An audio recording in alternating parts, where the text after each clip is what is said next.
Friday night, 27th of September 2024, in the heart of Mayfair, to be precise, Park Lane at the Hilton Hotel.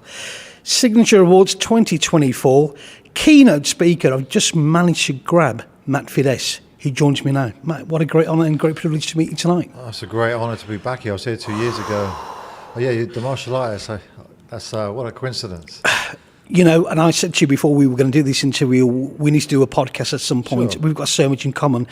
So we've had the stories, haven't we, over the years?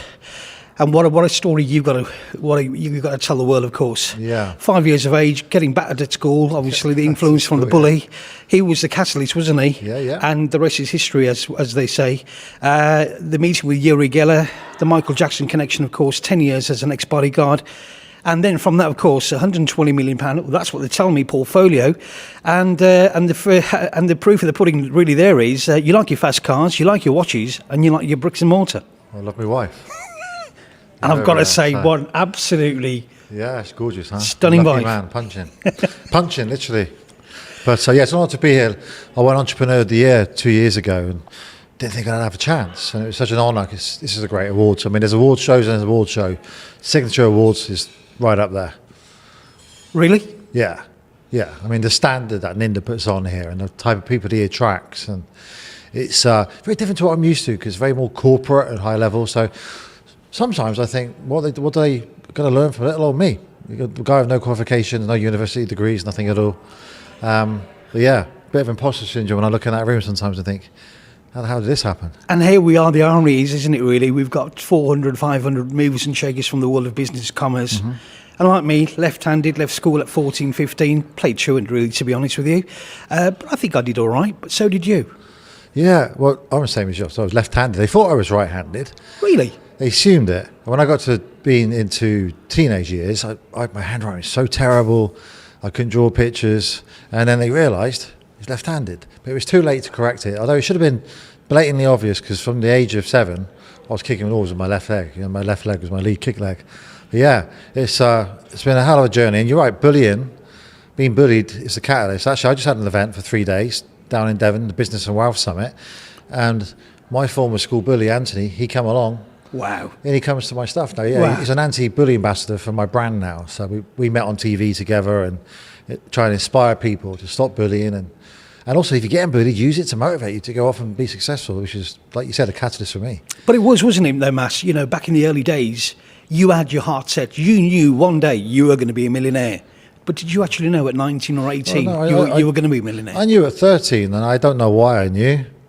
I was so bad at school. I saw just no kind of point of it. And I was in a mathematics class. And obviously they use iPads and stuff at school now, but we had these little exercise books, and I moved to the back of the book and I wrote down goals.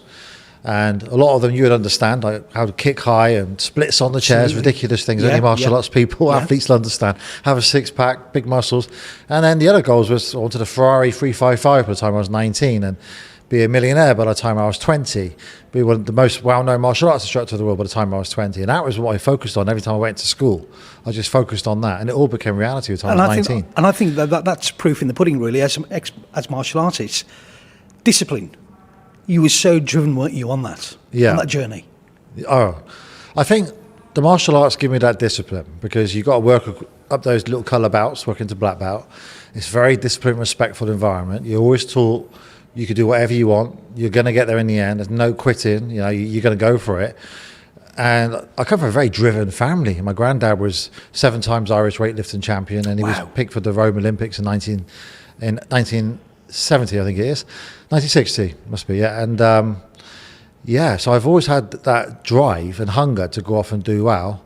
But there was no doubt in my mind. I never doubted myself that at 13, I am going to teach martial arts as a career. I'm going to be a millionaire. Just had to work out how to do it because no one had done it before. And that's the journey, isn't it? The Matt Fiddes Martial Arts Academy. I think that was the spiralling point for you, and it's continued. It's served you well. So with that journey, of course, you've invested your money wisely. Yes. Bricks and mortar. I'm a big real estate fan. You know, I've got friends who are into gold and silver and watches and stuff like that. For me, I've been buying houses since I was 18. I'm told I've got the largest privately owned property portfolio in the southwest of the UK, and still buying now. We're just working on some deals now too. I think that now is the best time ever to buy. And my real success, obviously, you generate your money from your core business, and then I'm invested into property is what grown over the time. I mean, in my early 20s, I was buying 5 per month. I mean, I was just going at it like crazy, and I never sold them. And the capital appreciation over time and rent increases and stuff, that's where my big wealth came from. And I always say to people, you can't underestimate the power of getting your name on as many house deeds as you possibly can. You know, and I know listening and watching your previous podcasts, and this is a little bit different, a little bit quirky, of course, you still strike me as a bit of a maverick. Would you say you're still a bit of an introvert, deep at heart? Yeah, definitely. I don't like the... it's hard for a lot of people to believe, I know. I would rather just be at home, chilling out tonight with my wife, my kids, watching pointless YouTube.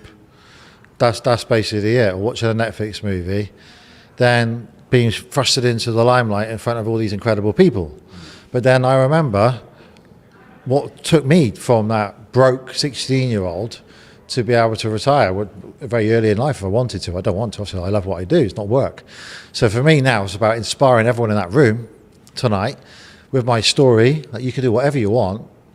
Don't listen to your family and your grandparents and your haters, because no one's going to want your tarot to be higher than theirs. There's always going to be that people trying to bring you down. So I'm hoping to get that message across to them. That you do whatever you want. And it's all about your network, who you hang around with. I think so. And I still think with you, mid-40s still? Yeah, 45. It's too early to talk about a legacy, but I think, and here we go, and I think that's the most important question, isn't it, Matt? When you're going to go on that podium today, and I think with people watching and listening to the podcasts and the videos, it's almost a message of inspiration. If I can do it, you can do it. If I can do it, with everyone against me, my own parents, my grandparents, everyone against me. Because you had a strict dad, didn't you? You had a very strict dad. Yeah. My father was not for this. He wanted me to get a trade, electrician, plumber, or whatever. He ended up working for me. And but if I can do it against all the odds with no money, from a bed sit, £30, I got evicted from 3 of them. Sounds like you listen to a lot of my podcasts, so that's quite... I'm a journo. You're very well researched. Then anyone can do it. And the success is not that difficult. You just got to follow the clues that others leave. You need a 6-7 figure income, profit, not gross, because that's vanity, not sanity. And then you invest into an asset class that's been proven in time. For me, that's real estate, property. And of course, we know the education system in the UK. I'm definitely for homeschooling. I don't know what your views are on that.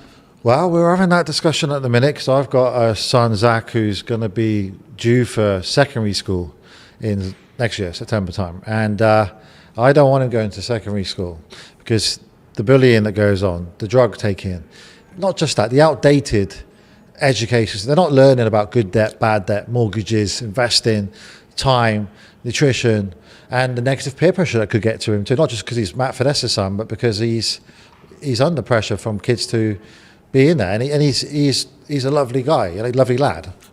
He's a beautiful son. And I don't want my 3 younger children going to secondary school in this country. It's a wreck. I think the government's a mess. And he's an entrepreneur running this country, or someone like, I'll get a lot of stick for this, but he's a good friend of mine, Nigel Farage, who understands it. I was going to say, yeah, you had a pint with him, didn't you? Not so long ago. No, that was not me. That was someone else. But me and Nigel are good pals. Okay. I believe in what he stands for, which is stop taxing the life out of the UK, entrepreneurs, stop driving private landlords out, because there's no incentive to be a private landlord at the moment, or an entrepreneur. Bring taxes down so that you employ more people and you grow the economy. Instead, we've got these fools who are running the government at the moment who don't know how. Well, they never. Like Nigel says to me, he said, "Matt, none of the Parliament has even had a paper round, let alone a business, and they're controlling the economy, which is a business." It is, but of course, we're also talking about race. We're talking about equality. Listen, I grew up Irish family, 3 doors away, Afro-Caribbean. We all got together. Can we not just live and let live? Yeah. There's something that's seriously not right, isn't there? And it's everyone needs to be living equal and being taught the right stuff. And I think our tax money to, which is what bothers me so much. And a lot of entrepreneurs, I could mention like Alfie Best, who was in your keynotes before. He's left the country. I don't blame him. He's had enough, because there is no incentive to stay in the UK anymore. When you're going to get taxed with what you spend and what you earn, about 70%. When you can go and live in Cyprus for 2.5%, or go to Dubai and pay virtually nothing. Why would you stay here? when they're giving our money to wars that we're not even involved in, you know, and it's NHS is falling apart. So it takes entrepreneurs like us to generate that tax money. It's about time the government recognised it. National service and martial arts in the curriculum, do you think that should be implemented? I think that martial arts should be in the school curriculum. If you teach kids how to be more respectful and disciplined, and yes sir, no sir, avoid conflict, there'll be less bullying going on, there'll be more respectful children going on. I mean, it's a given. I mean, you got to teach kids how to defend themselves. Should someone try and attack them, an adult try and attack them, how to go for help? Not just that, water safety, fire safety, stranger danger more in detail, also healthy choices, like eating when they're younger. Those choices they make when they're in their young infancy years and their teenage years is going to have effect on their health when they're older. But none of this is taught. Except they're taught how to draw flipping dinosaurs, or they're trying to work out maths in their hands. When we have calculators on our phones these days, and times tables and stuff that's completely pointless, or how handwriting when we just type. I can't write. I've done all right for myself, you know. So the school system teaches you what not to do. I'm hoping I'm going to teach people what to do. 6'4", still in your mid-40s, good-looking bloke, but of course behind every successful man, they do say there's she's my backbone, my beautiful wife. I mean, Monique's been there for me all the time at any of the events. She's fantastic, and there'd be none of this if it weren't for her. And people can't see her, but she's sat over there. But no, she keeps me going. She keeps everything going and picks me up when I'm down. She's absolutely awesome in every area of my life. And yeah, that's a very true statement. It very is. People don't give their women their credit, but it's very... Matt Fiddes, pleasure talking to you. Hopefully catch up with you again on another podcast. Absolutely. Thank you. Pleasure. Cheers. Thank you.